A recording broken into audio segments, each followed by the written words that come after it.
안녕하세요. 이슈이스타 시간입니다. 첫 소식입니다. 오늘 가장 큰 뉴스는 역시 엘리자베스 2세 영국 여왕의 남편 필립 공이 별세했다는 소식입니다. 공식 자기는 에딘버러 공작이신데요. 99의 나이로 100세 생신을 불과 2달 남겨두고 떠나셨습니다. 우선 고인의 명복을 빕니다. 영국 왕실 소식에 무엇보다 민감한 미국은 오늘 하루 종일 필립 공에 대한 뉴스가 쏟아졌는데요.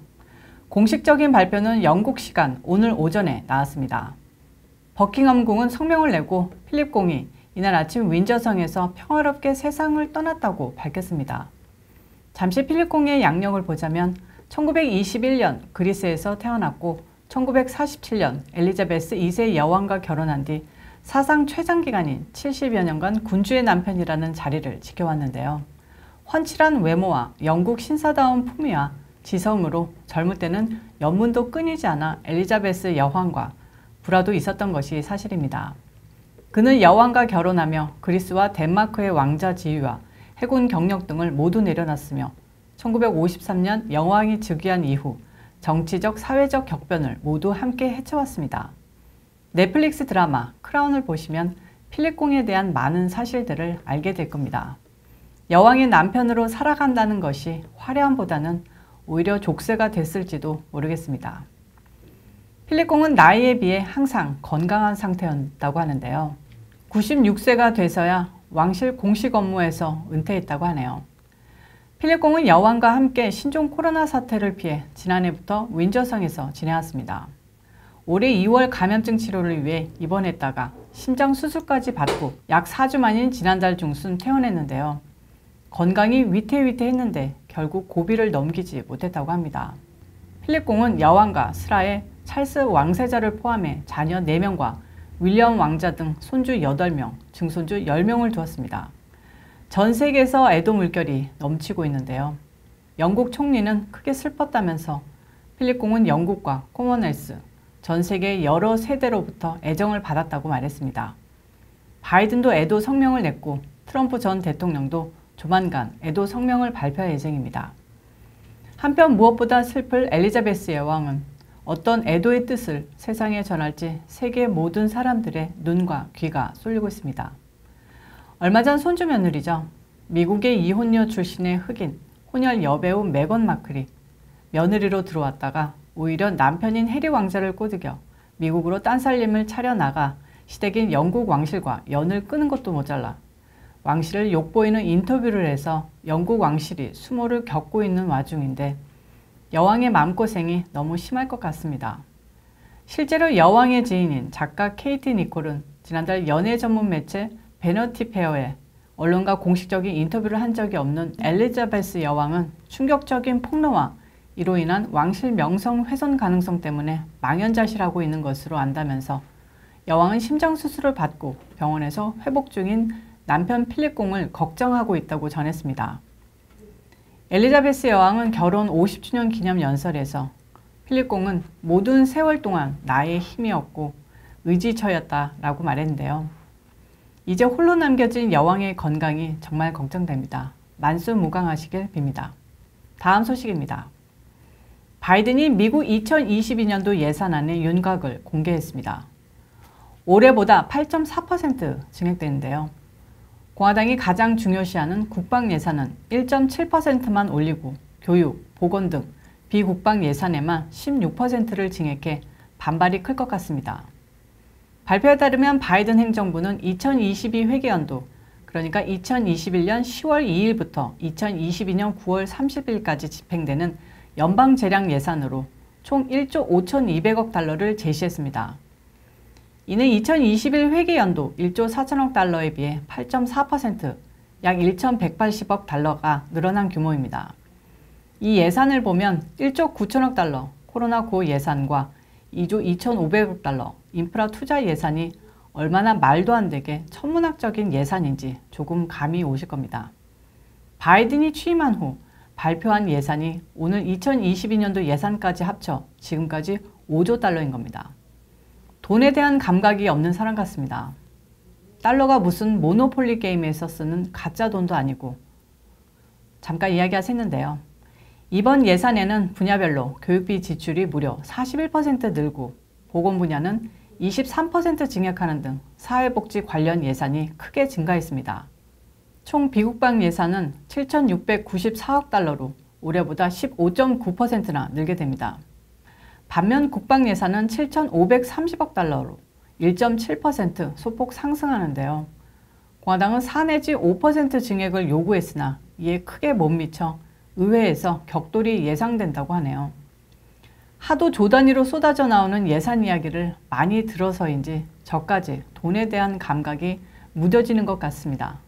실제로 저를 포함한 미국민들은 매주 10센트, 20센트씩 오르는 자동차 휘발유 값과 생필품 비용 때문에 고민하고 걱정하고 있다는 것, 미국의 위정자들은 새겨들어야 할 겁니다.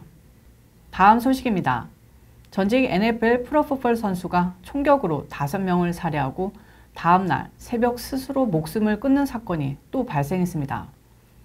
사우스캐롤라이나 로킬의 한 자택에서 발생한 사건으로 7일 오후 사망한 피해자들의 신원은 의사인 로버트 레슬리 박사와 부인 바버라 레슬리, 그리고 그들의 9살, 5살 손주 둘, 그 집에서 일하던 39살의 남성 제임스 루이스로 파악됐습니다. 은퇴 이후에는 발목 골절과 뇌진탕 등 많은 부상에 시달려 은퇴까지 해야 했던 자신의 처지를 비관했던 것으로 전해졌으나 가족과 친구들은 성실했던 그가 그런 끔찍한 범행을 저지르고 자살했다는데 믿을 수 없다는 반응입니다. 용의자는 피해자인 레슬리 박사로부터 치료를 받아왔고 그의 부모는 레슬리 박사 집 근처에 살고 있다고 소식통은 밝혔습니다.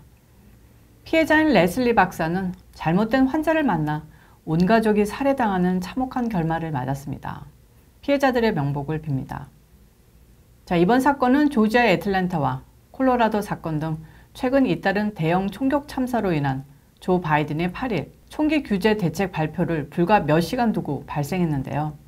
바이든은 총기 폭력을 전염병으로 규정하면서 규제 조치가 헌법에 위배되지 않는다는 논리로 총기 규제 대책을 합리화해 논란입니다. 바이든은 로즈가든에서 총기폭력 반대 단체장들과 함께 연단에 나서 최근 미국 내 총격 사건을 공중보건에 대한 위기라고 말문을 열었습니다. 그는 총기 사건들이 유행병이므로 중단되어야 한다고 강조했는데요. 어폐가 있지만 유행처럼 번지는 것만은 사실인 것 같습니다.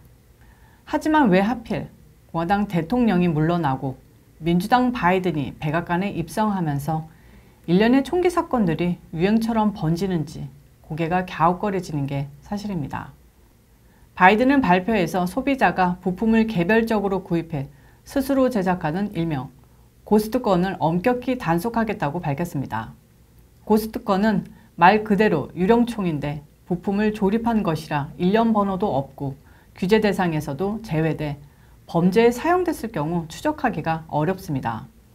이와 함께 바이든은 권총을 기관총 수준으로 업그레이드하는 안정화 보조 장치를 총기법에 따라 등록 대상으로 하는 규제 방침도 밝혔습니다. 또한 공격용 무기 및 고용량 탄창 금지와 군사 무기와 대량 탄약 클립의 개인적 소지 금지도 의회에 요청할 것이라고 했는데요.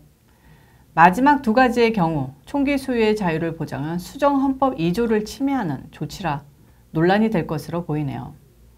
또 연방주류, 담배, 화기, 폭발물 단속국, ATF에 미국 내 총기 불법 거래에 대한 연례 보고서를 제출하도록 했으며 각 주가 총을 소지한 위험한 개인을 선별적으로 규제하는 레드 플래그 법안 채택을 더 쉽게 하도록 한다고 합니다. 바이든이 이 모든 조치가 공중보건 위기에 맞서는 조처이기 때문에 수정헌법 2조를 침해하지 않는다고 하는데요. 글쎄요. 이 문제 대법원까지 올라갈 것 같습니다. 한편 백악관은 이날 발표를 공동체의 유혈 참사와 자살, 다중에 대한 총격 사건을 억제하려는 바이든 정부의 첫 조치라고 밝혔습니다. 바이든은 상원의원 시절까지도 총기 규제를 옹호하는 편이었는데요. 실제로 어제 발표에 대해 진보 진영은 바이든의 대선 공약을 충족하지 못하는 수준이라고 실망스러운 반응을 보였다고 합니다. 바이든은 대선 당시 총기 구매자의 신원 조회 강화를 포함해 온라인 판매 금지, 고성능 총기 판매 금지 등을 공약했는데요. 이게 통과되면 미국이 아니게 된다는 것 다들 아실 겁니다. 미국의 헌법은 개인의 총기 소유의 권리가 악행을 저지르는 국가나 정부를 전복할 수 있도록 개개인이 무장할 정도 수준이 되도록 보장하고 있는데요. 헌법만 본다면 미국민들은 돈만 있으면 미사일, 탱크, 전함까지도 살 수 있는 권리가 있는 셈입니다. 고성능 총기 정도도 못 갖게 막는다면 이건 먼저 헌법을 수정해야 하는 문제인 거겠죠. 총기 문제로 또 한참 의회에서 논란이 일 것 같습니다. 다음 소식입니다. 알려드렸다시피 조 바이든이 2조 2,500억 달러짜리 초대형 인프라 투자 법안 통과와 재원 마련을 위한 법인세 인상안을 밀어붙이기 위해 찡찡거리고 있다고 제가 어제 말씀드렸는데요. 공화당은 물론 민주당 중도파에게서 이건 안 돼! 라는 제지를 받고 있습니다. 대표적인 민주당 내 반대 세력의 대표는 조 맨친 상원의원인데요. 그는 공화당의 저지 계획인 필리버스터를 무력화하기 위해 동원하려는 예산 조정권 발동에도 직접적인 반대 의사를 표명해 관심을 모으고 있습니다. 예산 조정권을 발동하면 50석씩 양분된 상원에서 공화당의 반대에도 상관없이 법안을 통과시킬 수 있어 민주당의 최후의 수단으로 불리고 있는데요. 맨친 의원은 워싱턴 포스트의 기고문을 발표해 반대 입장을 분명히 했습니다. 그는 기고문에서 나는 그야말로 예산 조정권이 상원의 통상적 절차를 대체할 수 있다고 믿지 않는다. 그게 나라의 미래에 어떻게 좋겠는가 라고 썼습니다. 또한 어떤 상황에서도 필리버스터 제거나 약화에 표를 던지지 않을 것이라며 정치적 게임을 끝내고 초당적 정신의 새 시대를 시작할 시간이라고 강조했습니다. 만약 맨친 의원이 상원 표결에서 예산 조정권 표결에 반대표를 던진다면 바이든의 2조 달러 인프라 투자 법안은 그야말로 물거품이 됩니다. 보수적인 고장인 웨스트버지니아주를 대표하는 민주당 상원의원인 조 맨친 의원은 민주당에서 가장 보수적인 상원의원으로 불립니다. 웨스트버지니아 주지사 등을 역임한 그는 인프라 투자를 위해 법인세율을 21%에서 28%로 올리겠다는 바이든 대통령의 계획에 이미 반대를 표명하며 25%를 제시했고요. 지난달 초 통과된 1조 9천억 달러 규모 경기 부양안과 막말 백악관 예산관리국장 지명자 니라 텐든의 낙마에도 바이든에게 딴지를 걸며 공화당 미치 매코넬보다 더 공화당에 도움을 준다는 평가를 받고 있습니다. 민주당이지만 일단 박수를 보내고 싶은 몇 안 되는 인재입니다. 오늘 이슈 이슈다는 여기까지입니다. 시청해주셔서 감사합니다. 오늘 벌써 금요일이고 주말이 다가왔는데요. 시청자 여러분도 주말 잘 보내시고요. 다음 주에 또 찾아뵙겠습니다. 가시기 전에 구독과 좋아요, 알림 설정까지 꾹꾹꾹 잊지 말고 눌러주시고요. 광고 영상도 끝까지 시청해주시면 더욱 감사하겠습니다.